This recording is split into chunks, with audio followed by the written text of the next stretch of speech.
Actually do a nap on this. Yeah.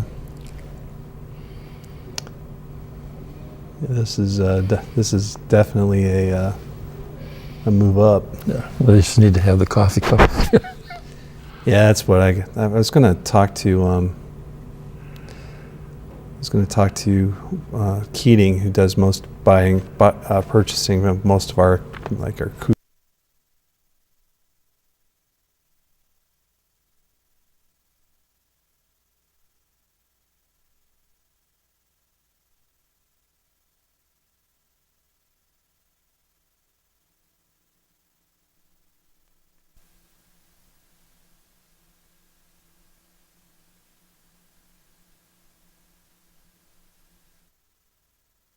Encounter is brought to you by the Broome County Council of Churches, where we connect compassion with needs as we inspire growth with dignity. You'll find us in special places throughout the community. For those who remain hungry, we provide meals. For those who are challenged, we build wheelchair ramps. We comfort those who are ill, minister to those who are confined, and we remain an advocate for change and understanding on behalf of every element of our community. Connect and inspire. Encounter the Broome County Council of Churches. Good morning and welcome to Encounter. My name is Joe Sellepack. I'm the Executive Director at the Broome County Council of Churches and your Encounter host for today. One of my favorite stories that comes out at this time of the year is about the 10 lepers who are healed by Jesus. And as they're making their way back to the temple to be seen by the priest, one decides to return and give thanks. And this is the time of year where we within the church realize that we are all, every week when we gather together and we give thanks, we are in debt and in the line of that one leper who came back to give thanks. It's important for us to give thanks, and Thanksgiving time is one of those times when the church really shines because we know what it means to give thanks, and it's not just giving thanks to God, but it's also giving thanks by our actions in support of the poor, in support of other people in the world. So denominations often have initiatives that they do to be able to help us give thanks and to help us talk about this. Giving thanks through our work is no stranger to Encounter. Dave Alexander. Dave, welcome to Encounter. Thank you. So Dave, Let's talk a little bit about what this initiative from the United Methodist Church is and the conference here, Okay. Something that they're sponsoring. Well, it's the Redbird Mission. The Redbird Mission is one of 3 missionary conferences. There's one in Oklahoma, Indian Mission, and then in Alaska. But the Redbird Mission is the biggest of the United Methodist Church. They really have supported this wholly, made this into a real big thing. It's kind of like, I don't know how to say this, but originally when I kind of got involved, and there's 2 couples that have done this, and it was always doing what it used to be the old Binghamton District Wyoming Conference. Mm-hmm. Then they went to Oneonta, right, and then Scranton, Wilkes-Barre, and that was the only places involved in this. And for some reason, I mean, just to give an example, back in 2014, they made 741 shoe boxes that went down there. Last year, we collected over 1,400 in just the Binghamton, Oneonta area, Scranton, Wilkes-Barre. This has gotten opened up to the whole upper New York now. So you're talking all the churches from the Binghamton area going up to Rochester, Albany, going out to Buffalo. Very overwhelming. I'm saying, I sit there at nighttime and I'm working on the computer trying to answer people's emails. I keep getting more and more people who say, we've read about this, we want to be part of this, we want to be able to give something to somebody else. So it's just like snowballing. Right. And it's going to be very interesting. So a missionary conference, let's go back to that. A missionary conference is a conference in the United Methodist Church that can't afford to be a conference unto itself. Right. Like it requires the generosity and the care from other conferences. Right. So one of the things that they do in conferences like this is to elicit folks from outside of the Right. conference, and that's why we're getting involved in this area through the United Methodist Church to send these boxes Right. down there, right? Right. All right, and so let's talk a little bit about that location of where the Redbird Mission, Okay. where the Redbird Mission is. I know that you've been down there before, so Yeah. what? Okay.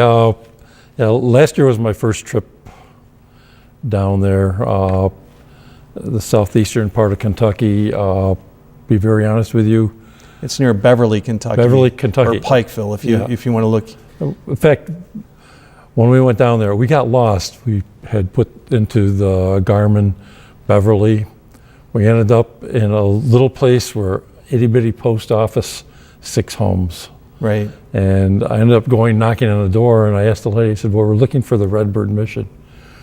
Well, you're about 15 miles away. So we had to backtrack, and but it's just out in the wilderness, I guess you want to call it. But as we pulled into there, a beautiful site.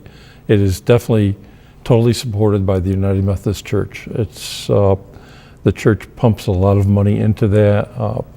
It has a K through 12 school.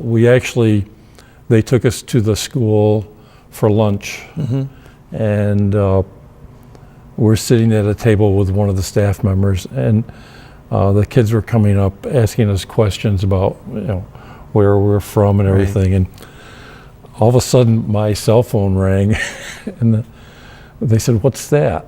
Oh, wow. Because they're not even used to having cell service, and I'm not sure why, but I happened to be maybe sitting at the right table where I picked up a signal, but they had no clue, what that was. No internet.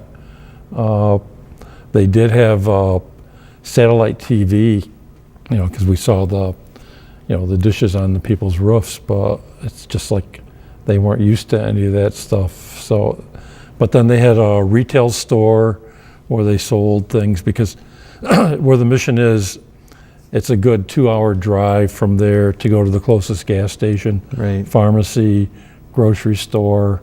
So, I mean, if you're in need, it's not like, okay, I need something tonight, I'm going to just run down the block to, a grocery store. You're not going to, it's 2 hours one way and then 2 hours back. So that goes probably a half a tank of gas to begin with to get there, because the roads are very winding. And it's not like you can, I think most of the time we're doing 30 miles an hour. And granted, we're in a big truck, but they're very narrow. And usually there's a creek bed on one side of the road or a deep gully, and you have to be very careful. It's total different, from what you get used to living in New York State, going down there and going through this area. So I went to school in Kentucky, and so some of the roads actually go down into creek beds, right? Yes. And so instead of having a bridge going over the creek, it's the creek beds. Right. You drive where some of the homes, and I can't really say they're homes. They're more like shacks, I guess. Right. Very small, and there happened to be to the mission there was a bridge, but as we went down the road further, we saw homes, and you had to go down maybe a 15-foot bank, go through the creek bed, and then come back up. Now, the day we dropped off the shoe boxes, there was a light rain, and the lady who was in charge said that the forecast was for heavy rains, and she said the creeks will fill up, to bank size. Well, once you're on if your home is on the other side of the creek, you're stuck there until the stream goes down. There's no way to go across it. It's just it's hard to believe. Right. And there's no access road anyplace else, so you're stuck.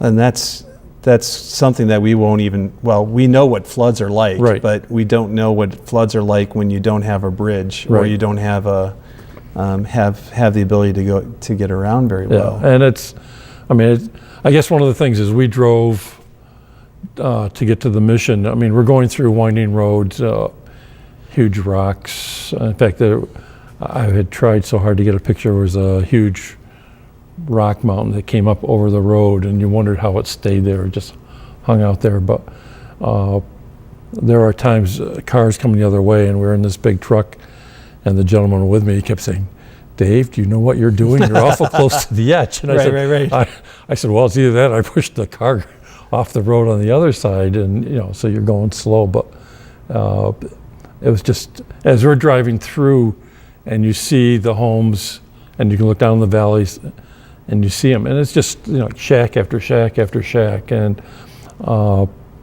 there's several places where we actually saw people in the creek beds washing their clothes. Now that just kind of blew my mind. I mean, here you're coming from, I can go throw my stuff in the washing machine, and here they are washing their clothes in a creek bed. It's like, and a lot of these people don't have running water, don't have electric. It's a whole different life down there. Now, one of that whole area used to be very big in coal mining, and I think we drove by 4 or 5 huge coal mines that had been shut down, and I'm not sure what the reason for it, but so there was no activity, and that's where, I think the culture back for those people, they grew up, grandfather, everybody worked in the coal mine, and now there's no work, so where do you go from there? Right. So the average income in that area was right around $7,000 a year. Right.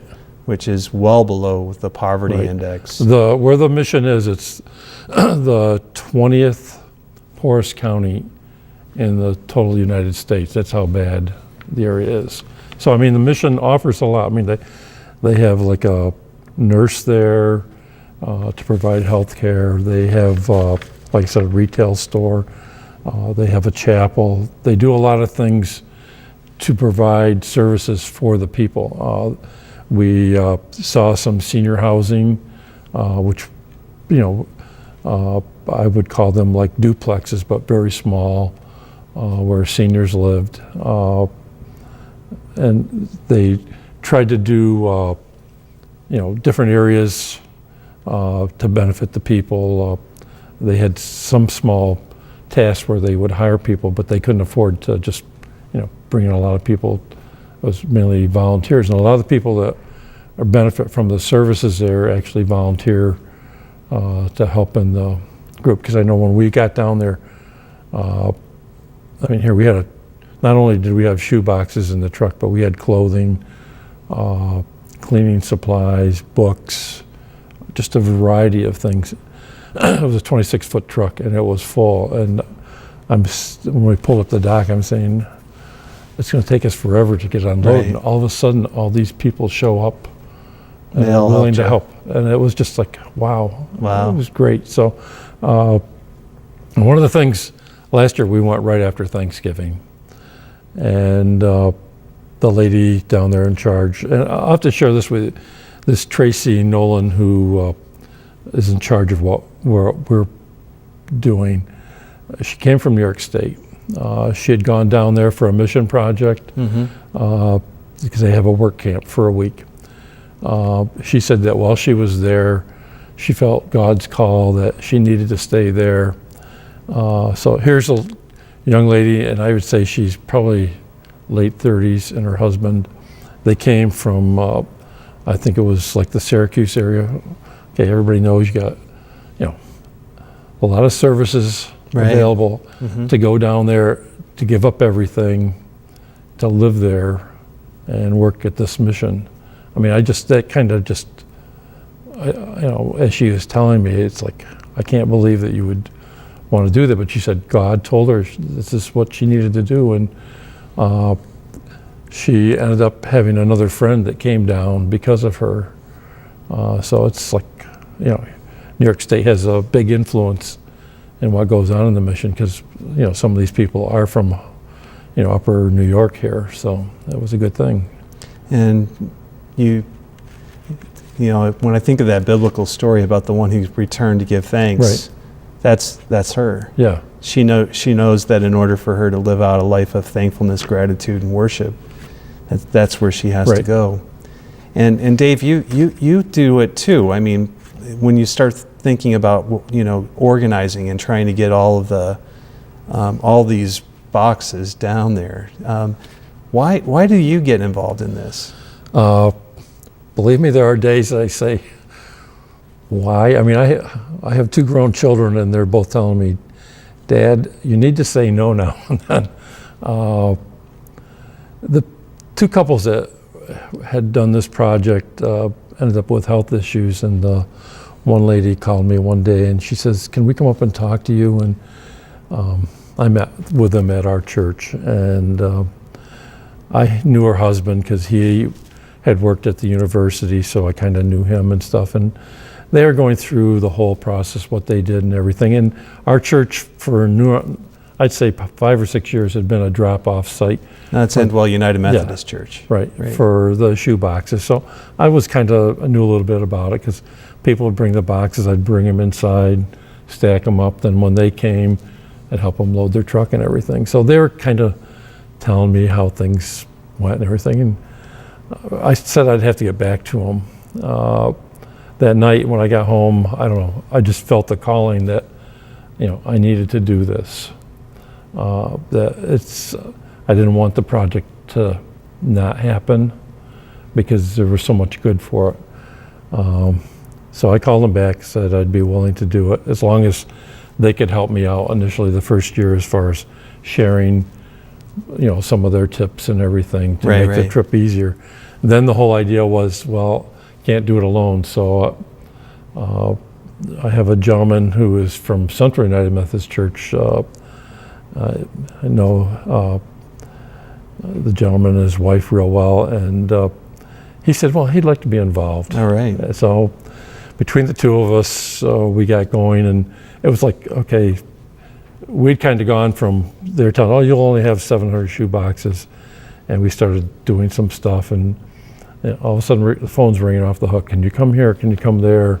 I mean, so we're traveling through the Binghamton area, Oneonta area, going places that hadn't been gone, you know, nobody had gone before. And small churches, we went to a place called Barnersville, up past Cooperstown, a really small church.